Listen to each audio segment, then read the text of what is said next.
Honestly, where the shit do I begin? Welcome, guys. This is Think About It Reviews, and we are talking X-Men Apocalypse. Holy moly. I didn't hate the film. If you saw my regular review, I didn't hate the film, but I didn't necessarily like it either. I feel like it's a mess. And I don't know where to start. But if I had to start anywhere, this is a spoiler review, guys. So just to warn you guys real quick. First of all, they really spoiled the shit out of you in that trailer. Not only did they really showcase kind of a little bit of Wolverine and his kind of cameo, you kind of get the gist of what might have happened, why he's there. Weapon X.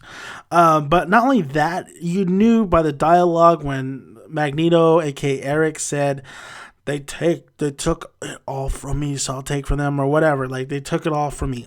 So I had a feeling that he would have a family in this film, and that family would die, and he would want revenge and all that good stuff. I fucking was right. I was right. He had a family, they died, and he wanted revenge. For a minute there, I thought, when I said it felt like an Wolverine Origins type scene, it's like, you remember when Wolverine, his beloved, died, like Sabretooth, they faked her death. He's like, no, that's what it felt like. It felt like that shit with Magneto. Like, it felt like I was watching Wolverine Origins, not because it's bad, but it's kind of like the same scenario. I'm like, oh, he's living a good life, he's working, well, not a good life, but he's working, he has a family, this and that, he's moving on forward, he's all moving on up to the apocalypse side, I guess. And that's it. That was pretty much Magneto's reason of joining Apocalypse. And honestly, Magneto in this film was just he's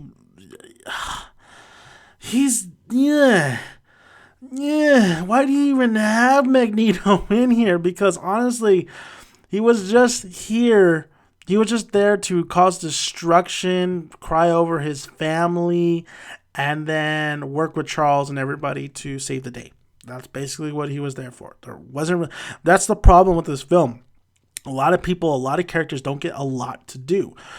They brought Rose Byrne back, and I knew that was Rose Byrne when she was like hidden and stuff. Like, that's Rose Byrne. That's my girl from Neighbors too. They brought her back, and she had jack shit to do. She had nothing to do.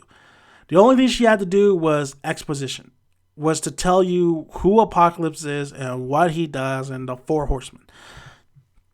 Did not have anything to do with this. Just for a little callback of First Class, which there was callbacks in First Class. Like this, felt like they were trying to end, the Matthew Vaughn verse on this episode, on this movie. It was just like Rose Byrne, of course, regains her memories at the end. I'm like, well, what the fuck was the point of Charles doing that shit?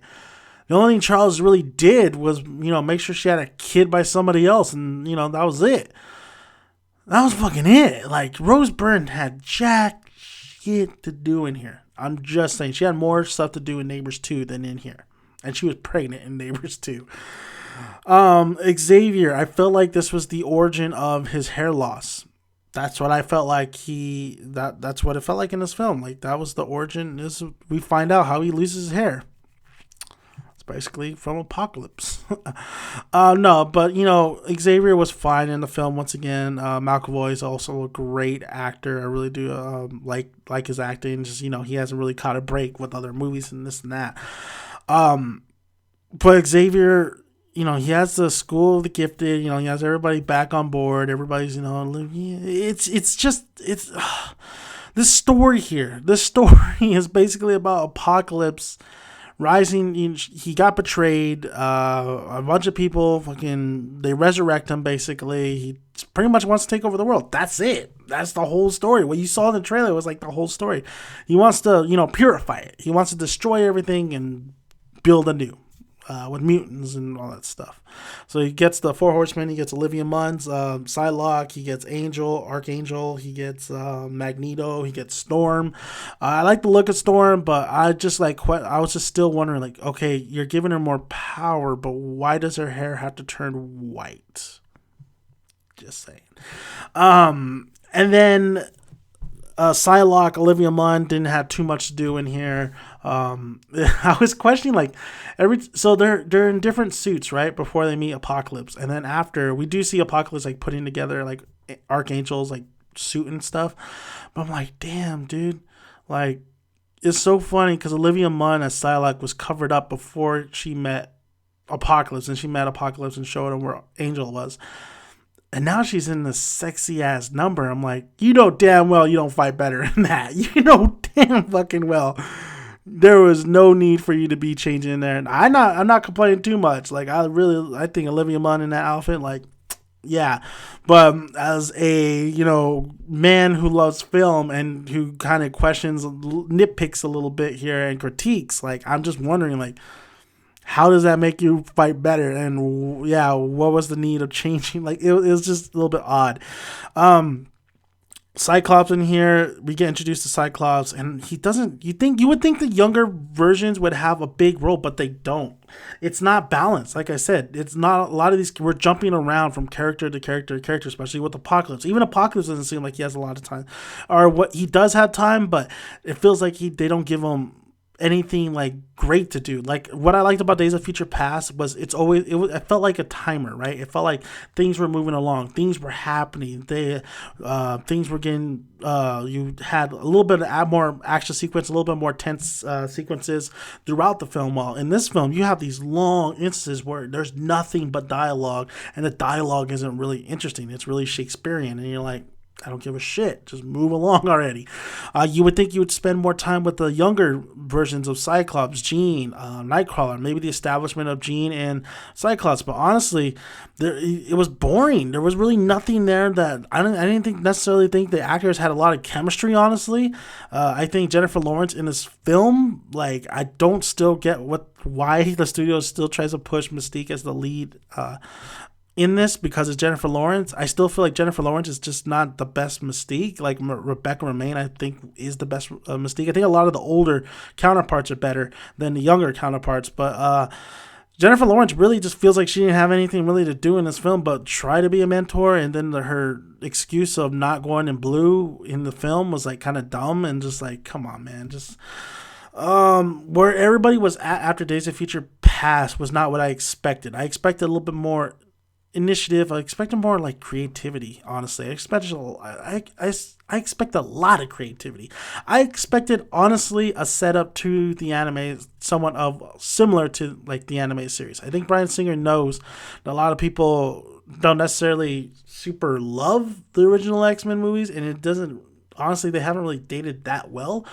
But I think a lot of people were just like kind of clamoring and just wanting a little bit more of, that 90s kind of feel, that X-Men anime series kind of feel. And we thought we're going that way with Jubilee in it, but Jubilee's just there as a cameo once again. What's the point of having her in there if like she's another cameo? Because Jubilee was in this series before, but technically she doesn't do shit in here. It felt like there was nobody was getting anything done. No, not done. Like nobody was there was nothing there. There was nothing to do. It was boring. It was boring. The only thing to do was to stop Apocalypse and Apocalypse to try to take over the world. That was it. I wish we've seen how many X-Men movies. I wanted something a little bit different. I'm not saying I wanted Deadpool different, but I wanted at least something more interesting than what I got. And it's kind of disappointing to see that a lot of things they could have done with this film and set up a lot of great things. I always say self-containing film, but if you're going to set up something, like if you're going to go to that 90s era or whatever, you could have introduced some characters along the way and actually focused on those characters instead of, giving us the same shit that you've been giving us. I felt like this film was just not, it was just boring. The best thing I could say, it was just flat and boring. The action sequence at the end wasn't anything to holler about. It was actually, I felt a little Batman v Superman when it came to the action sequences where like, okay, there's a lot of things that's going on, but it felt the choreography wasn't that impressive at all. The fights, the special effects. Yeah, there's a lot of special effects, and there's a lot of actual practical effects too. There's a lot of practical effects, but I feel like they didn't they didn't execute the practical effects as much as you would want to, especially when the car's going and it's kind of moving kind of slow and stuff.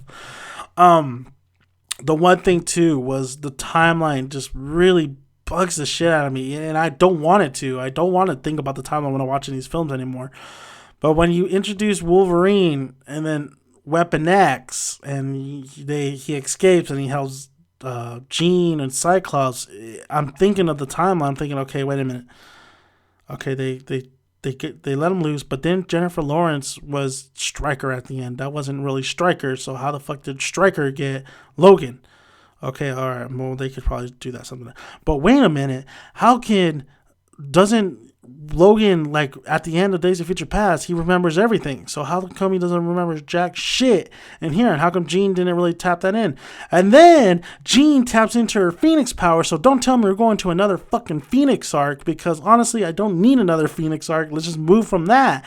So there's a lot here where I'm just like, geez, just stop.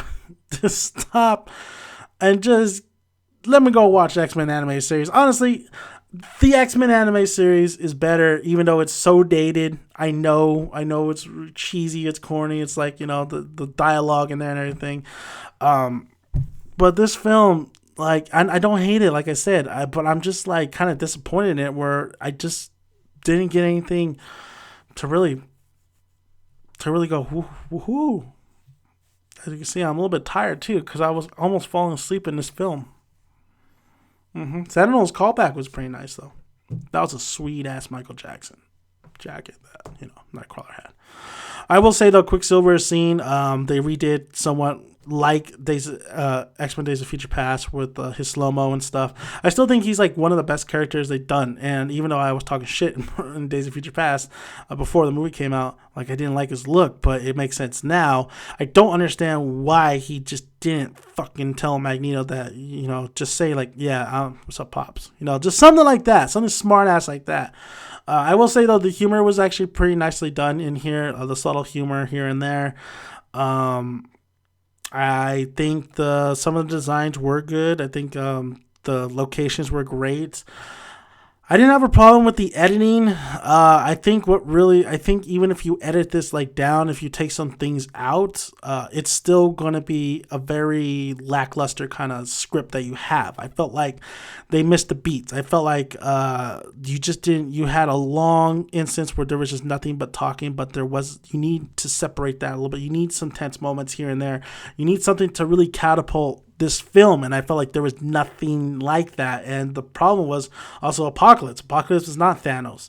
He's not. We haven't been waiting, except from the last movie, for Apocalypse. And when we are given Apocalypse, he's sure some of his powers are cool, like he can control everything, and like some of the things he does is cool, but just he's not as intimidating as you would think, especially with the height and the voice and the look. I just felt like it didn't come together as much as I wanted it to. So I want to thank you guys for listening. If you haven't already, you can always hit that subscribe button and watch my other videos. Like the video if you like it, and comment below. Love to hear you guys' thoughts on X-Men Apocalypse. Did I hate it? No, I did not. Did I like it? I didn't necessarily like it either. I just felt like it was blah. Just I thought it could have been better. I will still watch an X-Men movie because I feel like they could still do some good things, but this Wolverine, old man Logan thing that they're probably going to try to attempt to do is not going to work, and I'll probably make another video on that, explaining that why. So I want to thank you guys for listening. I'm Dan Megan Son. Grab a seat, make sure you got some good popcorn to eat. I'm going to bed. Good night.